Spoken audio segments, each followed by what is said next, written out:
This is Craig Mieztner with Team Marvel with Michael Heller participating in this class group to get together.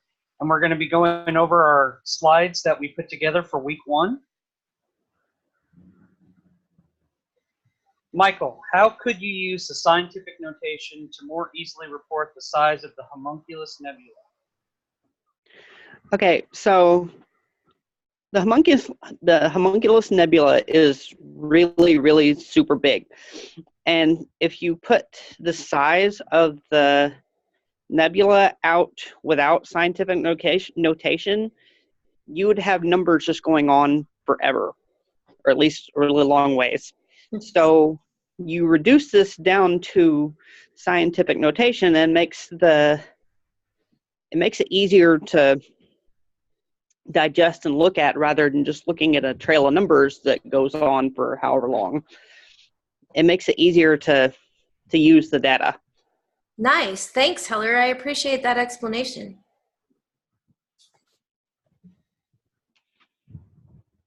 So, Mr. Mieztner, how fast are we really going? And Sorry. the question. How fast are we really going, and how far do we have to go? Well, in the universe, everything is relative. Nothing ever is exactly moving as fast as we see it or as slow as we see it. Everything at a distance looks like it's going slower, and everything closer looks like it's going faster. So with that in the observable universe, we see that our body movements with the Earth's rotation is only 1,037 miles per hour. But with the local group, it's 4,586,000 miles per hour. And when we add everything up, we're actually going through the universe at a combined speed of 7,506,537 miles an hour. But that's insignificant compared to how big the universe is. The universe that we can see is 93 billion light years across. Wow. But the real question is that really the end of the universe? Because that's the end of what we can see with light. So is it actually bigger or smaller? And the only way that we're going to be able to understand that is if we can get out to those further distances to make a new relative measurement and be able to see further than what we can only from our little corner of the universe. So how far do we have to go? That's only as big as your imagination. Amazing explanation. Thank you. That was wonderful. Fantastic. So, Michael, discuss how graphs can be used to mislead us and how the starting place of the graph axis makes a big difference on how the data looks. Okay, so how graphs are perceived can be skewed by where the starting point of the data starts. In this representation between the Clinton and the Bush years of the unemployment rates, on the left graph, it looks like Clinton had a much higher unemployment rate than Bush, when in fact, if you look at this data was skewed because it's only showing the extreme top end of the graphs. But if you show the entire spectrum of the graphs, they were basically the same because Clinton had a 5.205 percentage and Bush had a 5.185, which when they're laid out in its entirety, they look basically the same. But if you just show the top ends, as in the left, it looks like there's a huge difference when there really isn't. So the data can be skewed to persuade someone to think that it was one way when in fact they were pretty close. We really need to watch out for false data reports, don't we? Yes. Thank you, Michael. So how many people were actually unemployed and actual bowling averages? Well, Michael, but to your point where we're being misled with the average unemployment rates between the Clinton and Bush years, we see the same thing that can happen with polling averages. And I made a typo. I just noticed that. But the data can be skewed when we look at an actual average with the first slide there saying that Emily did better overall, when in actuality for the total average for the games that are played, she actually didn't do as well of a margin from Hildy, and we all have a different bowling score based off of that. And looking at the data, we need to perceive that if it's incomplete, which the top one is only based off of one game and the bottom one is based off of the complete games that are played in a set, we see that there's a complete difference. So there has to be, our viewpoint has to change to where it is that we can see the differences to make sure that we get all the correct information and not just a little bit at a time.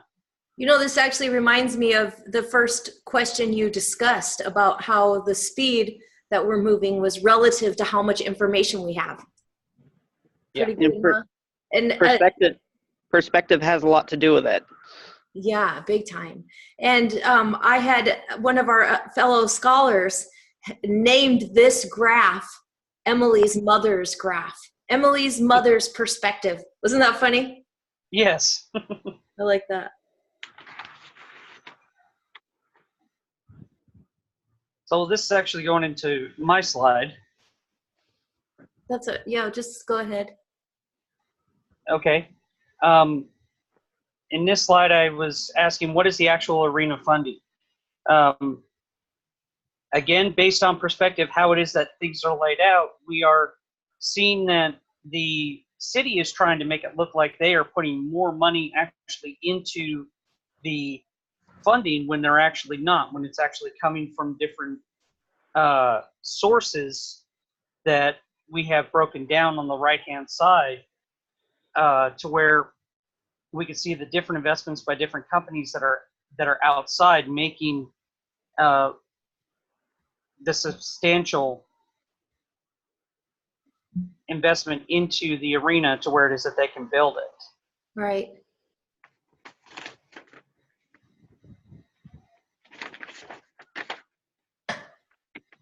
And then, Michael, could you talk about the probability of being obese and not having type 2 diabetes or high blood pressure, and the probability of having all three, and relate the numbers to in the diagram to the probabilities of different occurrences? Yes. So, okay, the probability of being obese and not having type 2 diabetes or high blood pressure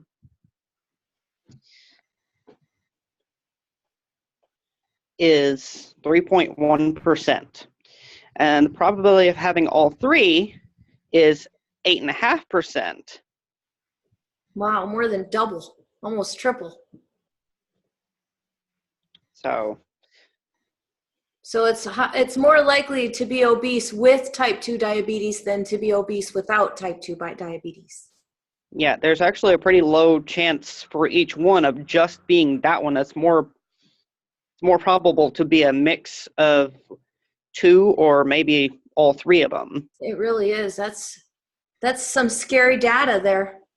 And the probability of Americans on there at 63.2%, that's a huge portion of the population. It really is.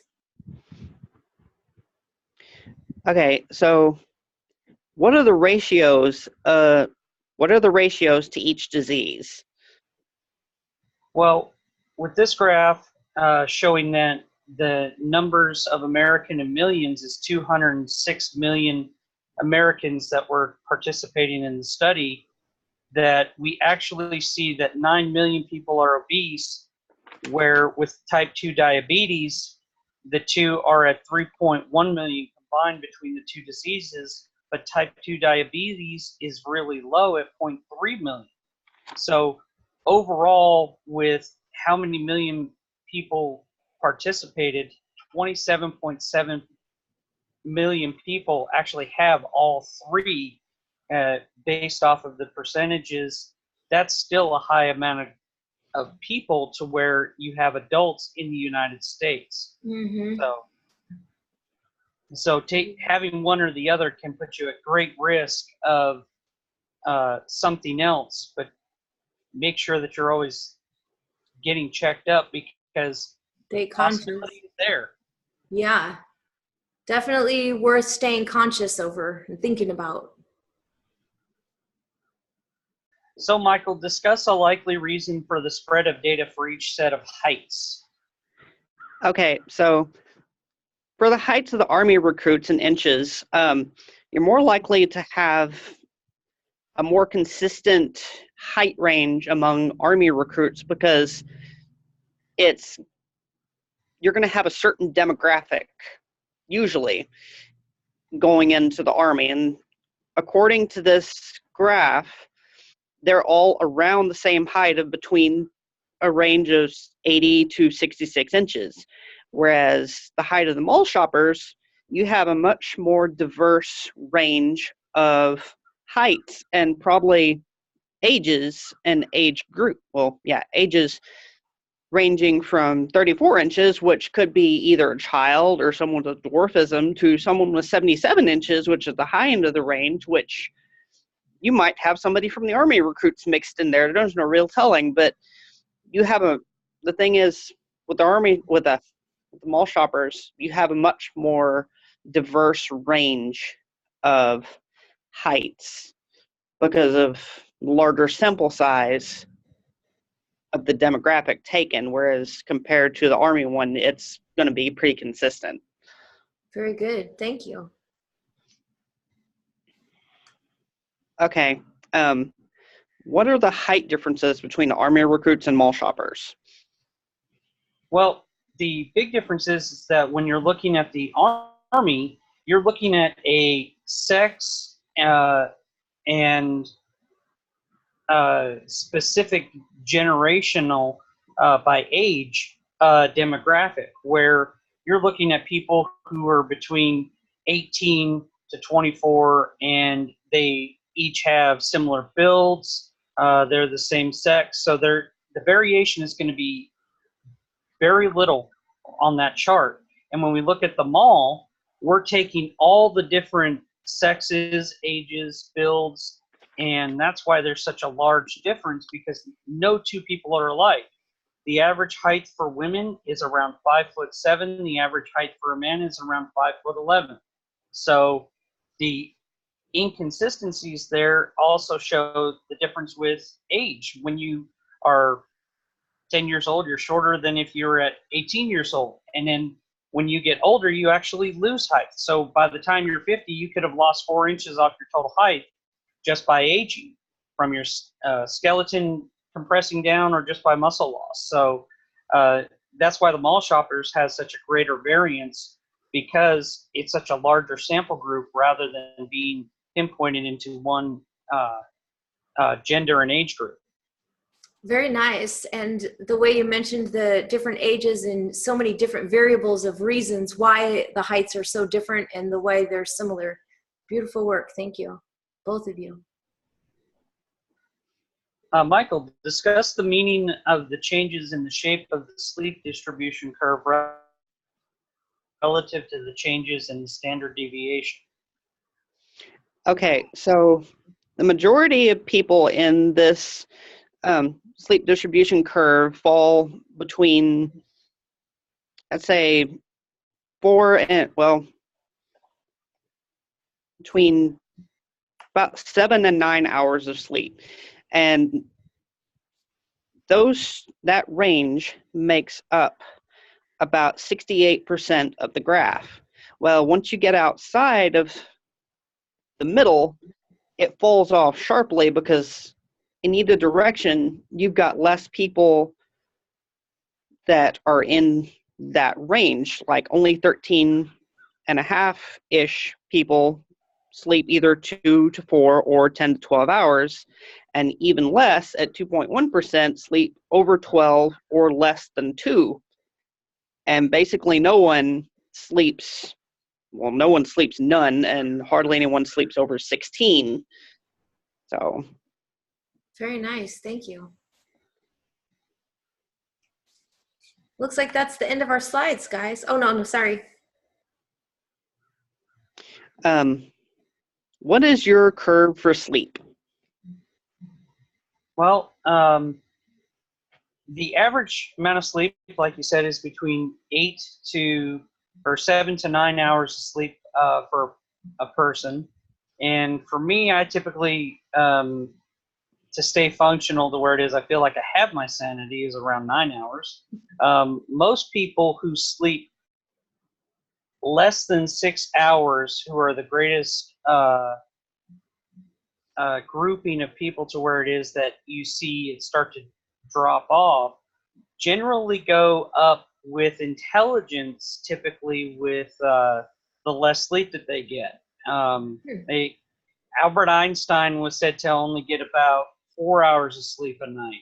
Nikola Tesla was said to only get about 3 hours of sleep a night. So some of the greatest minds have the least amount of sleep because they're always working their mind. So the real question is with the curve is how much are you actually giving yourself mental stimulation to be able to require less sleep, thinking about the information that way. I actually heard Elon Musk say that he claims 6 hours of sleep because he doesn't want to hear people complain about how much sleep he really gets.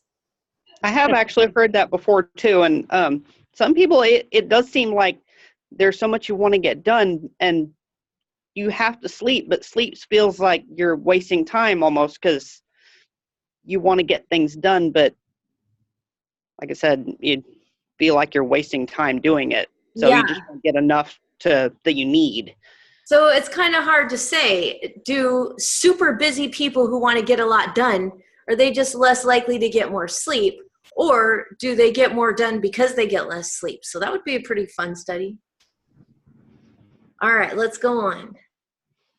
So Michael, on the table and graph highlight with the number of flamethrowers Elon had to sell to make a profit of 90,000.